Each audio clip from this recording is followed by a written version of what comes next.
Hello students, हमारी जो general science की क्लासेस आपके सामने चल रही थी, कल हमने जहां तक पढ़ा था आज की हमारी दूसरी क्लासेस है स्टार्ट करेंगे। तो स्टडी जोन के ऑनलाइन प्लेटफॉर्म पे आप सभी का एक बार फिर से स्वागत है। मैं फैजान खान आपको जनरल साइंस पढ़ाने के लिए यहाँ पर उपस्थित हूँ। कल की क्लास में हमने देख लिया था कि जितने भी जो जीव हैं, जगत में जितने भी जीव हैं, इन सभी जीवों की अगर सामान्य क्रियाएं सामान्य तरीके से नहीं हो पाएगी तो ऐसी अवस्था रोग की अवस्था कहलाएगी। यहां तक हमने कल की क्लास में पढ़ लिया था, रोगों के बारे में पढ़ लिया था हमने। रोगों कितने प्रकार के होते हैं, कौन कौन से होते हैं। आज की क्लास में हम थोड़ा सा पिछली क्लास का ब्रेक लेंगे और फिर नई क्लास को शुरू करेंगे। कल हमने जीवाणु जनित रोग शुरू किए थे।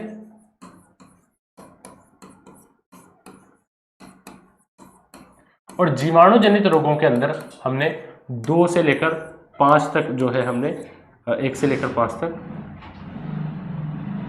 जीवाणु जनित रोग हमने पढ़ लिए थे। ठीक है, अब हम क्या करेंगे, जीवाणु जनित रोगों को इसी प्रकार आगे लेकर जाएंगे और हम देखेंगे कि जीवाणु जनित जो रोग है वो और कौन कौन से होते हैं। कल हमने आपका जितने भी डिप्थीरिया है, पर्ट्यूसिस है, फूड पॉइजनिंग है, ये सारे रोग हमने कल की क्लास में देख लिए थे। तो चलिए आज की क्लास को स्टार्ट करते हैं।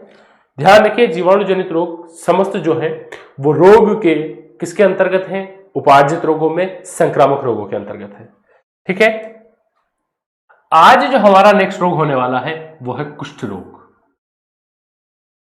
कुष्ठ रोग जो है उसे लेप्रोसी या फिर हैंसन का रोग के नाम से भी जाना जाता है और इसका जो रोग कारक है वो है माइकोबैक्टीरियम लेम्प्रे। माइकोबैक्टीरियम लेम्प्रे नामक जीवाणु के द्वारा कुष्ठ रोग होता है। रोग इसका संक्रमण कैसे होता है? रोगी व्यक्ति के संपर्क में लगातार रहने पर तथा दूषित जल एवं भोजन के सेवन से। जब कोई व्यक्ति इस रोग से ग्रसित होता है तो वह दूसरे जीवों में इस रोग को फैलाने का कारक बन जाता है। मान लीजिए अगर किसी व्यक्ति को यह रोग हो रहा है और उस व्यक्ति के द्वारा उपयोग में लाई गई वस्तुओं या उस व्यक्ति के लगातार रोगी के संपर्क में कोई रहेगा तो जो स्वस्थ व्यक्ति भी अगर उसके संपर्क में रहेगा तो यह जीवाणु स्वस्थ व्यक्ति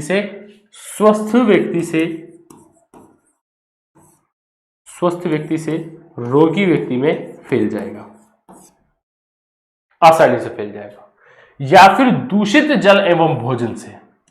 दूषित जल एवं भोजन से कल भी बहुत सारे रोग फैल रहे थे, तो मैंने आपको समझाया था कि दूषित और जल एवं भोजन से रोग किस प्रकार फैलते हैं। अगर इस व्यक्ति के द्वारा छोड़ा गया झूठा खाना या पानी आप सेवन करोगे, स्वस्थ व्यक्ति सेवन करेगा, तो उसको भी यह रोग हो जाएगा। कौन सा रोग? कुष्ठ रोग। क्या लक्षण है कुष्ठ रोग के? कुष्ठ रोग के लक्षण है कि यह शरीर के दूरस्थ अंग, शरीर जो है जो हमारा उसका जो मिडिल भाग है, हम सामान्यतः शरीर का मिडिल भाग है वो दिल या हृदय को माना जाता है।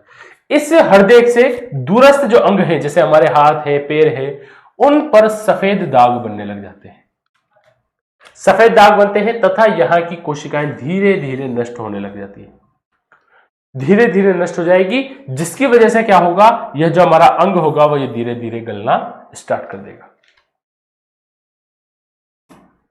ठीक है, जब किसी भी व्यक्ति को यह रोग हो जाता है तो शरीर के दूरस्थ अंग जो हमारे शरीर के मध्य भाग से दूर है, उन अंगों पर सफेद दाग उत्पन्न होंगे, उनकी कोशिकाएं धीरे धीरे नष्ट होगी और वो उस व्यक्ति के अंग जो है, दूरस्थ अंग शरीर के जो है वो धीरे धीरे गलना स्टार्ट हो जाएंगे। गलना क्यों स्टार्ट हो जाएंगे? क्योंकि इस व्यक्ति में, इस रोग के अंतर्गत ये जीवाणु डायरेक्ट कोशिकाओं को प्रभावित करते हैं और उन कोशिकाओं को निष्क्रिय कर देते हैं या फिर मार देते हैं। और आपको पता है कि किसी भी व्यक्ति का जो शरीर है वो किससे मिलकर बना हुआ है? कोशिकाओं से। किसी भी व्यक्ति के शरीर की जो पूरी संरचना है वो कोशिकाओं से मिलकर बनी है और अगर वो धीरे धीरे कोशिकाएं नष्ट होना स्टार्ट हो जाएगी तो उस शरीर का, उस जीव का जो शरीर है वो भी धीरे धीरे गलना स्टार्ट हो जाएगा। यहां तक आप मेरी बात को समझ गए होंगे। ये इसके लक्षण होते हैं कि इस व्यक्ति, रोगी व्यक्ति के जो शरीर है, इस शरीर के जो दूरस्थ भाग है उन पर संक्रमण होता है, सफेद दाग उत्पन्न होते हैं, कोशिकाएं गलने लगती है तथा अंग गलने लगता है। इसका एक टीका भी मार्केट में उपलब्ध है जिसे बीसीजी वैक्सीन के नाम से भी जाना जाता है, कुष्ठ रोग का टीका। ठीक है, बीसीजी वैक्सीन। और ये BCG वैक्सीन इसके अंदर भी उपयोगी है। इसका मतलब यह है कि और अन्य रोगों के अंदर भी ये उपलब्ध में आती है। उपचार, अब आप कहोगे कि कुष्ठ रोग है उसको सही कैसे कर सकते हैं। मैंने आपको कल बताया था, सामान्यतः हमारा शरीर अपनी प्रतिरोधक क्षमता के द्वारा ही रोगों से सुरक्षा प्रदान करता है। हम क्या करते हैं, प्रतिजैविकों की सहायता से, एंटीबायोटिक्स की सहायता से हमारी जो रोग प्रतिरोधक क्षमता है उसको बढ़ा सकते हैं या उसको विकसित कर सकते हैं। और इन्हीं की सहायता से हमारे शरीर की रोग प्रतिरोधक क्षमता जब एंटीबायोटिक विकसित कर देगी तो इसी की सहायता से क्या होगा बताइए, इसी की सहायता से इस रोग का उपचार शायद संभव होगा। और एक MDR थेरेपी भी होती है जिसके द्वारा भी इस रोग को से सुरक्षा प्रदान की जा सकती है, होने के बाद उससे बचाव किया जा सकता है। इसका परीक्षण टेस्ट हमें पता कैसे चलेगा कि कुष्ठ रोग किस व्यक्ति को हुआ है या नहीं हुआ है, क्योंकि ये लक्षण तो किसी अन्य रोग में भी उत्पन्न हो सकते हैं। शरीर के अंदर सफेद दाग, आपको पता है बभूत नामक एक रोग होता है जिसकी वजह से भी उत्पन्न हो सकते हैं, बभूति जिसे कहा जाता है। और उस एक ख्याति विख्यात है कि दूध पीने के बाद मछली खाने से या मछली खाने के बाद दूध पीने से भी ये रोग उत्पन्न होता है, लेकिन ये एक भ्रांति है जो समाज में फैली हुई है, लेकिन आप समझ सकते हैं। तो हमें पता कैसे चलेगा कि किसी व्यक्ति को कुष्ठ रोग हुआ है या नहीं हुआ है, पता चलेगा लेप्रोमिन टेस्ट से। पता किससे चलेगा, लेप्रोमिन टेस्ट से। नेक्स्ट जो आपके सामने रोग आने वाला है वो है प्लेग। आज की हमारी जो क्लास है इसमें आप जितने भी स्टूडेंट्स हैं कम से कम 95% जो बच्चे हैं वो प्लेग के बारे में जानते होंगे, और सिर्फ ये जानते होंगे कि यह एक रोग है जो चूहों से फैला है। 10वीं क्लास में आपको पढ़ाया होगा कि फ्रांस के अंदर यह रोग बहुत ज्यादा फैला था, बस नहीं, आज हम इस रोग का खुलकर अध्ययन करेंगे। क्या है प्लेग? प्लेग को काली मौत भी कहा जाता है। क्यों कहा जाता है वो भी मैं भी आपको बताऊंगा। ब्लैक डेथ कहा जाता है और इसे ब्यूबोनिक प्लेग भी कहा जाता है। इसका रोग कारक क्या है, यारसीनिया पेस्टिस। यारसीनिया पेस्टिस नामक बैक्टीरिया, यारसीनिया पेस्टिस नामक बैक्टीरिया इस रोग का रोग कारक है। और इस रोग का रोग वाहक कौन है, जिनोप्सिला चियोप्सिस। जिनोप्सिला चियोप्सिस ये क्या है, ओरिएंटल रेड फ्लाई है। रेड फ्लाई मतलब चूहों पर लगने वाली मक्खी है। और ये मक्खी और चूहे, जब ये मक्खी, इस मक्खी के अंदर क्या होगा, यारसीनिया पेस्टिस के जीवाणु होंगे।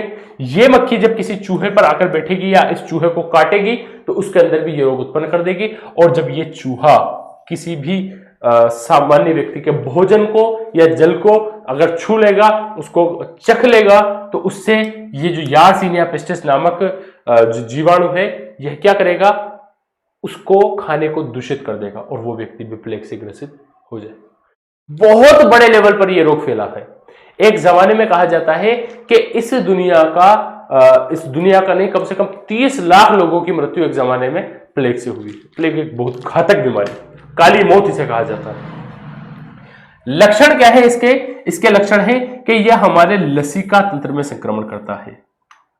लसिका तंत्र क्या होता है, हमारे शरीर के अंदर जो हमारे प्रतिरोधक क्षमता है वो लसिका तंत्र से संबंधित है और ये उसको संक्रमित कर देता है, जिसकी वजह से हमारा जो शरीर है वो इस रोग से सामान्यतः लड़ नहीं पाता है और हम इस रोग से ग्रसित हो जाते हैं।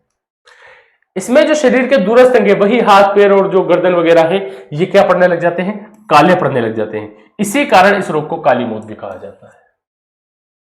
और जब ये काले पड़ने लगते हैं तो इस अवस्था को गैंग्रीन कहते हैं और व्यक्ति के शरीर में गैंग्रीन होने लगता है, अंग काले पड़ने लगते हैं। इसकी वैक्सीन क्या होगी, प्लेग की वैक्सीन को प्लेग वैक्सीन के नाम से ही जाना जाता है और यह कम प्रभावी है, सामान्यतः कम प्रभावी है। जब किसी व्यक्ति को प्लेग हो जाता है तो फिर वो इससे बचने के लिए प्लेग वैक्सीन कम प्रभावी है, वो पूरा उसके रोग के लक्षण पूरे दर्शा कर ही उस व्यक्ति के अंदर वो सही होगा। इसका उपचार किस प्रकार कर सकते हैं, एंटीबायोटिक दवाइयां एवं शल्य चिकित्सा के माध्यम से। एंटीबायोटिक दवाइयां हमारी रोग प्रतिरोधक क्षमता को मजबूत करेगी, जिसकी वजह से शायद हम प्लेग रोग से बच सकें। उसके अलावा है शल्य चिकित्सा, ऑपरेशन के द्वारा जो हमारे शरीर के दूरस्थ अंग जो काले पड़ रहे थे उनको काट कर अलग किया जाएगा, या फिर उन अंगों पर जो संक्रमित क्षेत्र है जो काला पड़ चुका है उस भाग को, अंग के उस भाग को काटकर अलग किया जाएगा और इस रोग से बचा जाएगा। ठीक है, प्लेग के बारे में आप समझ गए होंगे। प्लेग रोग ये किससे फैलता है? यारसीनिया पेस्टिस। इसको थोड़ा आप इंपॉर्टेंट लगा लेंगे। नेक्स्ट आपके सामने जो रोग है वो है आपका एंथ्रेक्स। क्या है एंथ्रेक्स? एंथ्रेक्स एक रोग है जिसका रोग कारक है बेसिलस एंथ्रेसिस। बेसिलस एंथ्रेसिस जीवाणु। बेसिलस एंथ्रेसिस जीवाणु। इसका संक्रमण कैसे होता है? रोगी व्यक्ति के संपर्क में आने से और संक्रमित दुधारू पशुओं से। जब किसी व्यक्ति पशु को एंथ्रेक्स रोग हो जाएगा तो उस पशु के दूध को पीने से, उसका सेवन करने से, या फिर संक्रमित व्यक्ति के संपर्क में आने से, या संक्रमित व्यक्ति के से संक्रमित होए हुए दूषित जल एवं भोजन से भी यह रोग फैल सकता है। क्या है इस रोग के लक्षण? इस रोग के लक्षण यह है कि इसमें त्वचा पर छाले पड़ना स्टार्ट हो जाते हैं। देखा होगा आपने अभी थोड़े दिन पहले हमारे राजस्थान के अंदर जो बहुत सारे गाय हैं उनके ऊपर लंपी वायरस आया था, उनको छाले हो गए थे उनके शरीर पर। वो भी कुछ ऐसा ही रोग था। त्वचा पर छाले उत्पन्न होते हैं तथा श्वसन पथ में संक्रमण होता है। सांस लेने में तकलीफ होगी, गले के अंदर जलन महसूस होगी। किस रोग के अंदर? एंथ्रेसिस के अंदर। वैक्सीन क्या है इसकी? इसकी वैक्सीन है एंथ्रेक्स वैक्सीन। उपचार वही एंटीबायोटिक दवाइयां जो हमारे शरीर की रोग प्रतिरोधक क्षमता को क्या करेगी? बढ़ाने में सहायता प्रदान करेगी। एक बात और, इस रोग का उपयोग, बेसिलस एंथ्रेसिस नामक जीवाणु का उपयोग जैविक हथियार के रूप में भी किया जाता है। यह बहुत इंपॉर्टेंट टॉपिक है, इसको आप अंडरलाइन कर लीजिएगा। बेसिलस एंथ्रेसिस नामक जीवाणु का उपयोग, दुरुपयोग किया जाता है जैविक हथियारों के रूप में। जैविक हथियार क्या होते हैं? जब आपको पता होगा, जब आज पहले के जमाने में जब लड़ाइयां हुआ करती थी दो देशों के बीच, तो वो बंदूकों की सहायता से, तोपों की सहायता से हुआ करती थी। फिर मिसाइलें आई, बड़े बड़े जो परमाणु हथियार आए, अलग अलग प्रकार के बम आए। आजकल जो लड़ाइयां होती हैं वो जैविक हथियारों के माध्यम से होती है। एक देश दूसरे देश के ऊपर क्या कर देता है? जीवाणुओं के माध्यम से या विषाणुओं के माध्यम से या रोग फैलाने वाले सूक्ष्म जीवों के माध्यम से आक्रमण कर देता है। उस देश के अंदर उस रोग कारक को फैला देता है, और उसकी वैक्सीन तो खुद के पास होती है, दूसरों को वो नहीं देता है। अपने लोगों को वो वैक्सीन लगवा देता है, जिससे वो लोग सुरक्षित हो जाते हैं और दूसरा देश तबाह बर्बाद हो जाता है। कहा जाता है एक बहुत लंबे समय तक ये अफवाह कह लें या पता नहीं क्या कहेंगे, चाइना भी किसे जो हमारा कोरोना वायरस जो फैला था, इसे भी जैविक हथियार ही कहा गया था। बहुत लंबे समय तक अफवाह ही है, वैसे कोई जैविक हथियार नहीं था।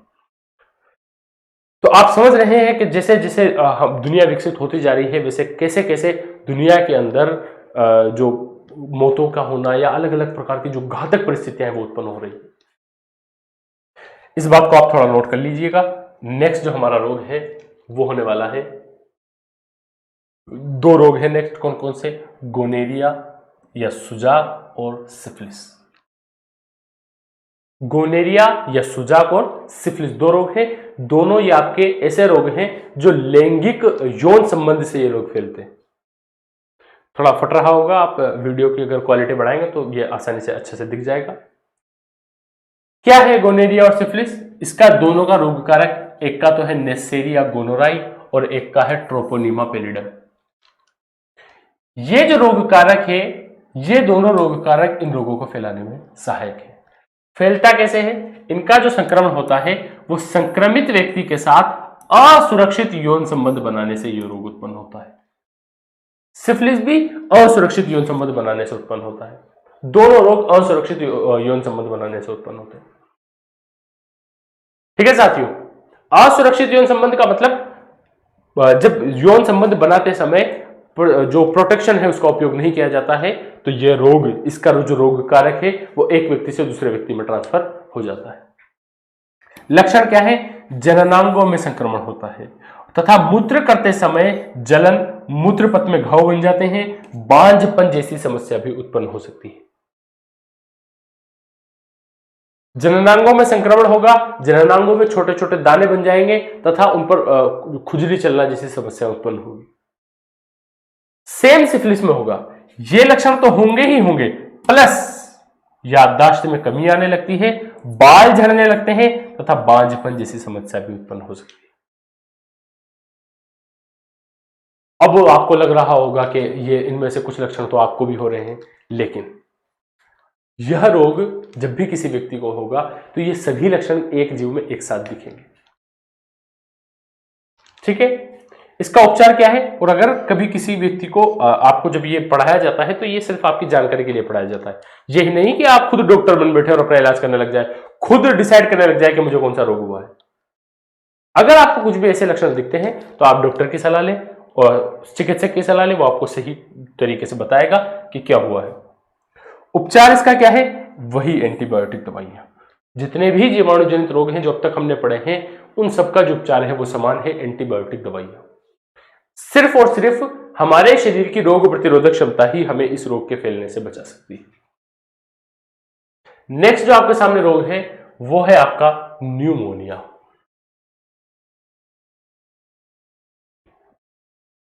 आप सभी ने इसको देखा होगा, आपके आसपास जो ऐसे बच्चे हैं, छोटे छोटे बच्चे सामान्यतः इस रोग से ग्रसित हो जाते हैं। न्यूमोनिया रोग को आपने देखा होगा। क्या है न्यूमोनिया? न्यूमोनिया का जो रोग कारक है, बहुत बार एग्जाम में क्वेश्चन आया है, न्यूमोनिया का रोग कारक है डिप्लोकोकस न्यूमोनी या फिर न्यूमोकोकस न्यूमोनी या फिर स्ट्रेप्टोकोकस न्यूमोनी। डिप्लोकोकस, न्यूमोकोकस या स्ट्रेप्टोकोकस न्यूमोनाई, ये क्या है? इस रोग का रोग कारक है। संक्रमण कैसे होगा इस रोग का? दूषित जल एवं भोजन से। दूषित जल एवं भोजन से ही यह जो रोग है वह एक व्यक्ति से एक शिशु से दूसरे शिशु में फैलेगा। और दूषित जल एवं भोजन से फैलने का मतलब मैं आपको समझा ही चुका हूं। लक्षण क्या है इसका? बच्चों के अंदर सामान्यतः यह रोग होता है, तेज बुखार आता है, जुकाम होगा, फेफड़ों में संक्रमण होगा तथा सांस लेने में कठिनाई होगी, और हमारी भाषा में कहें तो पसले चलना शुरू हो जाएगा। ठीक है, लक्षण इसका समझ में आ गया होगा आपको। सामान्यतः बुखार आता है, जुकाम होता है तथा फेफड़ों में संक्रमण होता है, कफ आता है, खांसी आती है और पसले चलना शुरू हो जाता है। उपचार की अगर हम बात करें तो वही डॉक्टर क्या थमा देता है हमें? एंटीबायोटिक दवाइयां। क्योंकि असल जो इसको लड़ना है वो तो हमारे शरीर की एंटीबायोटिक या रोग प्रतिरोधक क्षमता को ही लड़ना है। नेक्स्ट जो आपके सामने रोग है वो है, अब हमारे जीवाणु जनित जो रोग है वो समाप्त हो चुके हैं। अब आपके सामने आएंगे जीवाणुओं के बाद विषाणु जनित रोग। विषाणु जनित रोग आपके सामने है। सबसे पहला जो आपका विषाणु जनित रोग है, असल में तो उसे होना चाहिए था स्मॉल पॉक्स या बड़ी माता। नाम पे मत जाइएगा, स्मॉल पॉक्स का मतलब छोटी माता लग रही होगी, स्मॉल पॉक्स का मतलब सामान्यतः बड़ी माता होता है। उसको क्यों नहीं लिया? ये कारण, बड़ी माता जो है स्मॉल पॉक्स, उसका विश्व से उन्मूलन हो चुका है, अर्थात अब विश्व में कोई भी जीवित स्मॉल पॉक्स का मरीज नहीं है। विश्व से स्मॉल पॉक्स खत्म हो चुकी है। तो स्मॉल पॉक्स को हम रहने देंगे। आप समझ ही गए होंगे, वैसे आप जानते ही होंगे। हमारे सामने जो पहला रोग है वो है चिकन पॉक्स, छोटी माता। इसका जो रोग कारक है वेरिसेला जोस्टर वायरस। नोट करिएगा, इसका रोग कारक क्या है? वेरिसोला जोस्टर वायरस। और वेरिसेला जोस्टर वायरस का संक्रमण कैसे होता है? संक्रमित वस्तुओं से या रोगी व्यक्ति के संपर्क में आने से। जब भी किसी व्यक्ति को यह रोग हो जाता है तो आपने देखा होगा गांव के अंदर भी कि आपके घर वाले ऐसे रोगियों के साथ या ऐसे बच्चों के साथ आपको खेलने के लिए मना करते होंगे, क्योंकि रोगी व्यक्ति के संपर्क में आने से यह रोग एक व्यक्ति से दूसरे व्यक्ति के अंदर ट्रांसफर हो सकता है। ठीक है, संक्रमित व्यक्ति के अंदर और उसके जो शरीर है, उस शरीर के अंदर गहरे लाल रंग के दाने उत्पन्न हो जाते हैं। क्या हो जाते हैं? गहरे लाल रंग के दाने उत्पन्न हो जाते हैं, और इन्हीं गहरे लाल रंग के दानों के अंदर संक्रमित तरल भरा होता है। संक्रमित तरल जब एक व्यक्ति से दूसरे व्यक्ति में ट्रांसफर हो जाएगा उसके कपड़ों के इस्तेमाल से या उसकी किसी भी वस्तु के इस्तेमाल से, तो क्या होगा? आपको भी, एक स्वस्थ व्यक्ति को भी यह रोग उत्पन्न हो सकता है, क्योंकि उसके शरीर के अंदर जो दाने बने हैं, नए नए लाल रंग के जो दाने बने हैं, इन दानों के अंदर क्या भरा है? संक्रमित तरल भरा है। ठीक है, उपचार इसका क्या है? लक्षणात्मक उपचार। अब तक आपने देखा होगा कि जितने भी हमने बैक्टीरिया जनित रोग पढ़े, बैक्टीरिया जनित रोग यानी जीवाणु जनित रोग जो हमने पढ़े, उन सबका उपचार आपने देखा होगा क्या था? उन सबका उपचार था एंटीबायोटिक दवाइयां।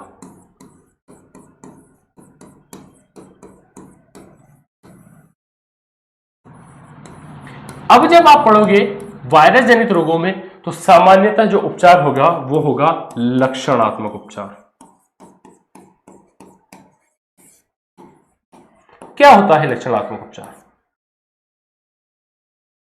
मैंने आपको बताया था पहले ही क्लास में कि जितने भी जो रोग हैं, असल लड़ाई तो हमारे शरीर के प्रतिरक्षा तंत्र को ही इनसे करनी है, लेकिन हमारे प्रतिरक्षा तंत्र को मजबूत करने के लिए, इम्यून करने के लिए हमें क्या दी जाती है? एंटीबायोटिक दवाइयां। और एंटीबायोटिक दवाइयां भी किस प्रकार दी जाती है? जब हमारे शरीर में जिस प्रकार के लक्षण उत्पन्न हो रहे हो, उसी प्रकार को खत्म करने के लिए, उसी बीमारी को, जैसे खांसी आ रही है तो खांसी की दवाई, जुकाम आ रहा है तो जुकाम की दवाई, हो रहा है तो जुकाम की दवाई, बुखार आ रहा है तो बुखार की दवाई, ये जब लक्षणों का उपचार किया जाए तो उसे क्या कहा जाएगा? लक्षणात्मक उपचार। ठीक है, तो लक्षणात्मक उपचार मुझे लगता है कि आप समझ गए होंगे। किसी भी, अब आप जितने भी वायरस जनित रोग पढ़ोगे, सामान्यतः उन सभी का लक्षणात्मक उपचार किया जाएगा। जैसे लक्षण जीव के अंदर उत्पन्न होंगे, वैसे ही उसको गोली दवाइयां दी जाएंगी या उसको उपचार किया जाएगा। इसकी चिकन पॉक्स की सामान्यतः कोई वैक्सीन नहीं है। जब किसी व्यक्ति को चिकन पॉक्स एक बार हो जाता है, तो शरीर के अंदर उस रोग के प्रति रोग प्रतिरोधक क्षमता विकसित हो जाती है, जिसके कारण अब आगे उस व्यक्ति को कभी भी यह रोग उत्पन्न नहीं होगा। यह लाइन देख लीजिए, इंपॉर्टेंट लाइन है। चिकन पॉक्स जीवन में एक ही बार होता है, उसके पश्चात एंटीबॉडी बन जाने के कारण दोबारा संक्रमण नहीं होता है। और एक लाइन यह भी नोट कर लीजिए, इंपॉर्टेंट लाइन है कि बड़ी माता स्मॉल पॉक्स अब विश्व से उन्मील हो चुकी है। अब जो हमारा विश्व है, इसके अंदर बड़ी माता का कोई भी रोगी सामान्यतः नहीं है। नेक्स्ट जो आपके सामने रोग आने वाला है वो है डेंगू। आप सभी ने इस रोग को बहुत अच्छे से देखा होगा। आपके बहुत से रिश्तेदार हैं जो इस रोग से ग्रसित हुए होंगे, या आप ऐसे लोगों को अच्छे से जानते होंगे जो कभी ना कभी डेंगू से ग्रसित रहे हैं। डेंगू जो रोग है, उसका रोग कारक है डेंगू वायरस। क्या है? Dengue virus. लेकिन आपको तो लगता होगा कि डेंगू रोग मच्छर से फैलता है। हां, मच्छर से फैलता है, लेकिन मच्छर उसका सिर्फ रोगवाहक है। इस डेंगू वायरस को अपने शरीर के अंदर आवास प्रदान करना, अपने उस जीव को खाना पहुंचाना या खाना देना, या मैं कहूं कि उस जीव को रहने के लिए खाना जगह देना, खाने के लिए खाना देना, तथा एक जीव से दूसरे जीव में फैलाने के लिए उसके प्रचार प्रसार का कार्य भी कौन करता है? रोगवाहक करता है। और इस रोग का रोगवाहक है एडीज इजिप्टाई मच्छर।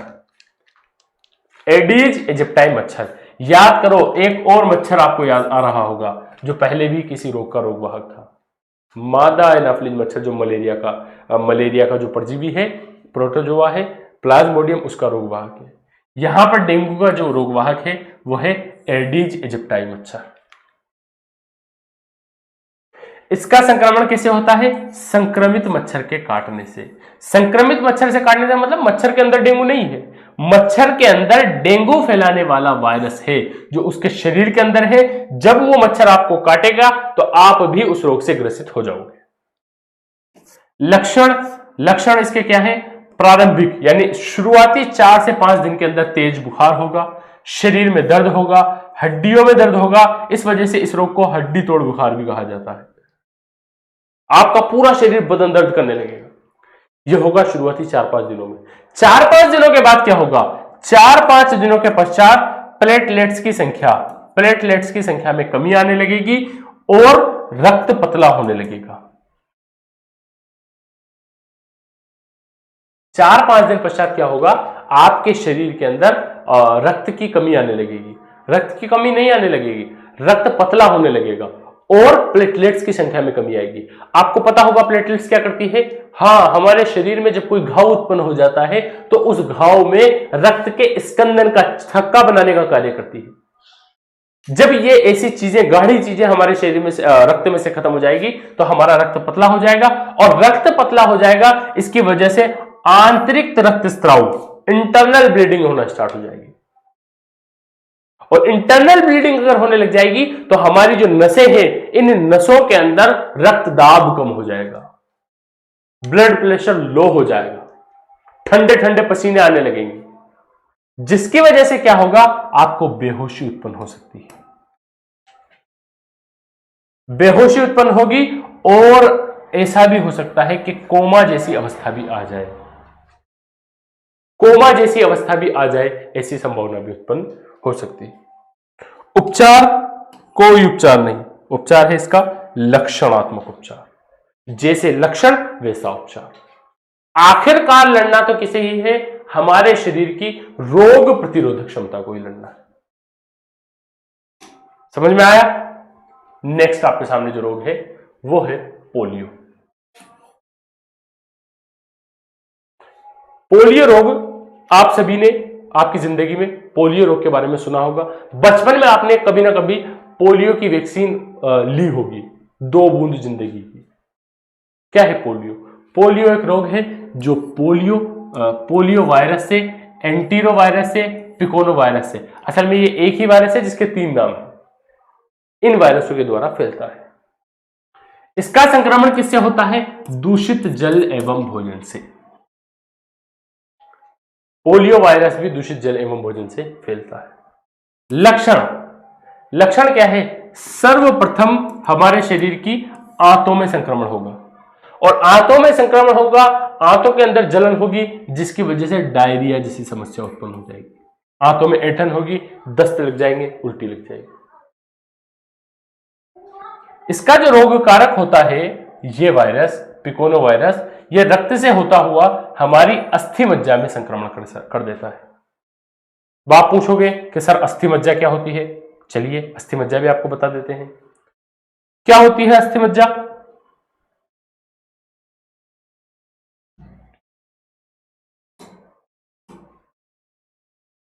आपने देखा होगा कि सामान्यतः आपने जो हड्डी देखी होगी टीवियों के अंदर, वो कुछ इस प्रकार होती है। जब इस हड्डी को बीच में से काटा जाता है तो ये हड्डी कुछ इस प्रकार दिखाई देती है।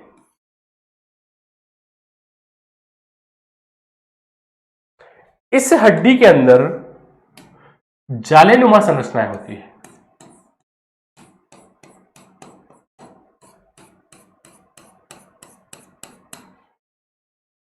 और इसी जालेनुमा संरचना को क्या कहा जाता है? अस्थि मज्जा। और इसी से हमारे शरीर की आरबीसी और डब्ल्यूबीसी का निर्माण होता है। और हमारे शरीर की रोग प्रतिरोधक क्षमता बढ़ाने वाले बी लिम्फोसाइट्स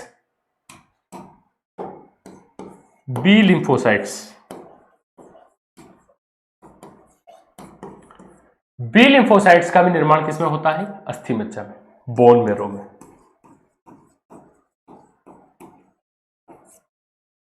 जिसके कारण अस्थि मज्जा में संक्रमण होगा, जिसकी वजह से रोग प्रतिरोधक क्षमता भी कम होगी और खून की कमी भी आएगी। किसके अंदर? पोलियो के अंदर। अब आपको लग रहा होगा कि सर पोलियो के अंदर तो कुछ और होता है, हमने तो कुछ और लक्षण देखे, वो भी देख लेते हैं। अस्थि मज्जा में संक्रमण होगा, तंत्रिका तंत्र में संक्रमण होगा, जिसकी वजह से पेशियां प्रभावित होगी और विकलांगता उत्पन्न होगी। हाँ, यही तो वो लक्षण था जो आप देखना चाह रहे थे पोलियो के अंदर। विकलांगता उत्पन्न कब होगी? जब अस्थि मज्जा के अंदर संक्रमण होगा, हड्डियां प्रभावित होंगी, जिसकी वजह से तंत्रिका तंत्र प्रभावित होगा, और तंत्रिका तंत्र और हड्डियों के प्रभावित होने की वजह से, उन हड्डियों के मुड़ने की वजह से शरीर के अंदर विकलांगता उत्पन्न हो जाएगी। उपचार कोई नहीं। जब किसी व्यक्ति को पोलियो हो गया, उसको पोलियो के लक्षण दिखने लगे, अब उसका कोई इलाज नहीं, लेकिन हम प्रिकॉशंस ले सकते हैं। पहले से जब रोग हो जाएगा तो उस रोग से पहले हम उस रोग से बचने के उपाय कर सकते हैं। क्या उपाय हैं इसके हैं वैक्सीन। 2 प्रकार की वैक्सीन होती है, आईपीवी और ओपीवी। क्या है आईपीवी और ओपीवी, नेक्स्ट हम सारणी के माध्यम से समझेंगे। आईपीवी है inactivated polio vaccine. Inactivated polio vaccine यानी इनएक्टिव, मृत अवस्था में वायरस को शरीर के अंदर ट्रांसफर किया जाएगा। वैक्सीन बनती ही ऐसे है। पिछली क्लास में मैंने आपको समझाया था कि वैक्सीन सक्रिय और निष्क्रिय दो प्रकार की होती है। जब रोग कारक को, रोग फैलाने वाले सूक्ष्म जीव को हमारे शरीर के अंदर डाला जाएगा कमजोर अवस्था या मृत अवस्था में, इनएक्टिवेट अवस्था में, तो सक्रिय टीका बनेगा जो हमारे शरीर के अंदर परमानेंट उस रोग से बचने के लिए रोग प्रतिरोधक क्षमता उत्पन्न कर देगा। इसमें भी क्या है, जिसकी आईपीवी वैक्सीन है, इनएक्टिवेटेड पोलियो वैक्सीन है, मृत वायरस को शरीर के अंदर डाला जाता है जिसकी वजह से शरीर के अंदर एंटीबॉडीज का निर्माण होता है। और एंटीबॉडीज क्या है, हमारे शरीर की रोग प्रतिरोधक क्षमता। ओपीवी जो इसकी दूसरी वैक्सीन है, ओरल पोलियो वैक्सीन, इसमें क्या किया जाता है, जीवित ही डायरेक्ट पोलियो वायरस को हमारे शरीर के अंदर डाल दिया जाता है, लेकिन वो पोलियो वायरस तो है लेकिन उसके अंदर रोग फैलाने की क्षमता नहीं है, इसलिए इसे ओरल कहा जाता है। सामान्य ओरल जो रोग उत्पन्न करने की क्षमता खो देने वाले रहित वायरस को शरीर के अंदर डाला जाता है, किसके रूप में, मुख के रूप में, मुंह से। सामान्यतः जितनी भी वैक्सीन होती है उनके इंजेक्शन लगाए जाते हैं, लेकिन पोलियो की जो वैक्सीन है, उसकी जो ओपीवी वैक्सीन है, उसको मुख के रूप में, मुख से शरीर के अंदर दिया जाता है। और एक इंपॉर्टेंट बात, मार्च 2014 में भारत पोलियो मुक्त हो गया। अब हमारे देश में पोलियो का कोई भी नया केस उत्पन्न नहीं होगा। जो पुराने पहले से इन्फेक्टेड हैं वो तो हैं, वो किसी को फैला भी नहीं सकते। पोलियो का रोग ऐसा थोड़ी है कि एक व्यक्ति को अगर पोलियो रोग से ग्रसित है वो विकलांग है तो दूसरे में फैला देगा, नहीं, वो बचपन में हो जाता है। लेकिन अब हमारे देश में कोई भी नया पोलियो का मरीज ना है 2014 से, ना आगे कभी होगा, क्योंकि हमारा देश पोलियो वायरस से मुक्त हो चुका है। हमारे शरीरों के अंदर वैक्सीन की वजह से ऐसी रोग प्रतिरोधक क्षमता उत्पन्न हो चुकी है कि आगे कभी भी हमें पोलियो वायरस नहीं होगा। ठीक है, आज की क्लास में हमने क्या देखा, एक बार हम पूरी क्लास को वापस से पुनः रिपीट करते हैं।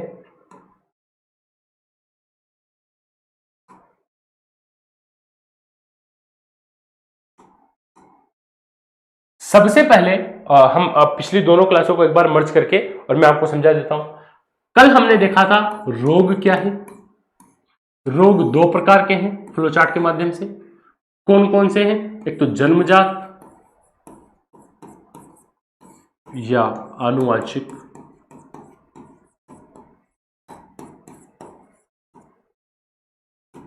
और दूसरे हैं उपार्जित।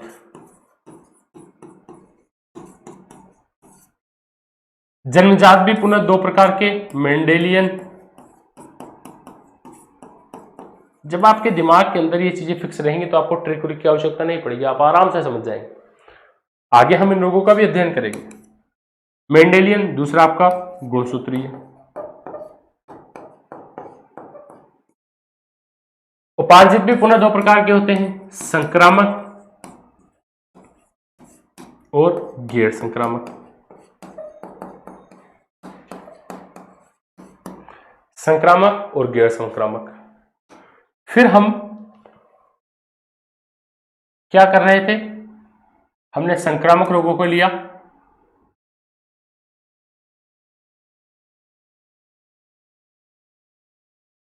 हमने क्या किया, संक्रामक रोगों को पुनः दो भागों में विभाजित किया,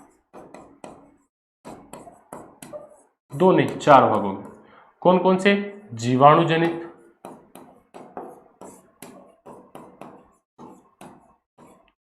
विषाणु जनित,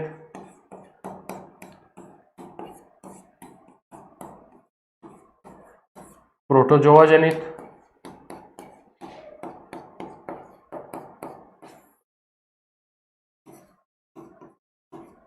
और कवक जनित। हम जीवाणु जनित सभी रोगों को पढ़ चुके हैं। 9 के आसपास हमने रोगों को इसके अंदर पढ़ लिया। अब आप चाहो तो अपना पर्सनल खुद की ट्रिक्स वगैरह बना सकते हो। अब हम विषाणु जनित रोग पढ़ रहे हैं और हमने विषाणु जनित भी 2 से लेकर 3 रोगों को पढ़ लिया है। ये हमारी आज की क्लास समाप्त हुई। आज के क्लास के अंदर आपको कोई भी समस्या अगर उत्पन्न हुई हो तो आप कमेंट करके या हम किसी भी प्रकार से हमसे पूछ सकते हैं। आप हमारे ऐप के माध्यम से अगर जुड़े हुए हैं तो आपको पता होगा कि किस प्रकार पूछना है। आपके मन का कोई भी सवाल अगर आपके मन में हो तो आप हमसे पूछ सकते हैं और भी अगर आप कोई सुझाव देना चाहे तो वो सुझाव आप हमें दे सकते हैं। यहां तक आपको मेरी बात समझ में आई होगी। आज की क्लास में या पिछली किन्हीं भी क्लासों में अगर आपको कोई समस्या है तो आप डाउट्स के माध्यम से वो पूछ सकते हैं। इसी प्रकार हम पढ़ते रहेंगे आराम से और थोड़ा जल्दी भी कोशिश करेंगे कि आपका कोर्स कंप्लीट करवा दिया जाए। इसी के साथ मैं आपसे विदा लेता हूं। जय हिंद, जय भारत।